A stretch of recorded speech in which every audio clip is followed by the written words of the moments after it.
Please కూర్చోండి. దానికి సమాధానం చెప్తాను. గౌరవ సభ్యులు లేవనెత్తిన ప్రశ్నకి అధ్యక్ష, ఇది ఫండమెంటల్ రెస్పాన్సిబిలిటీ, ప్రాథమిక బాధ్యత.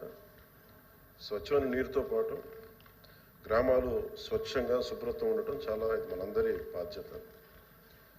ముఖ్యంగా ఈ ప్రభుత్వం రాగానే గౌరవ సభ్యులు లేవనెత్తింది, అసలు ఇంత చెత్త కలెక్ట్ అవుతూ ఉంది. మెయిన్ మనకున్న సమస్య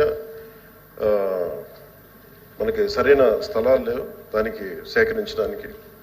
వీటన్నిటిని దృష్టిలో పెట్టుకొని మన అధికారులతో కూడా కూర్చొని చెప్పింది ఏంటంటే, ఇప్పుడు మల్టీగ్రేడ్ వాటర్ స్కీమ్ లాగా అసలు మొత్తం మండల్ హెడ్ క్వార్టర్స్గా ఉండి మెయిన్ ఈ డంపింగ్ యార్డ్స్కి సంబంధించి ప్రతి గ్రామం నుండి ప్రత్యేకంగా కొన్ని బండ్లు పెట్టి చెత్తను సేకరణ. ఎందుకంటే కొన్నిసార్లు కొన్ని గ్రామాల్లో స్థలాల సేకరణ కొంచెం కష్టంగా ఉంది. ఎందుకంటే కనీసం స్కూల్స్కి కూడా సెంటు భూమి లేని గ్రామ పంచాయతీలు ఉన్నాయి అధ్యక్ష.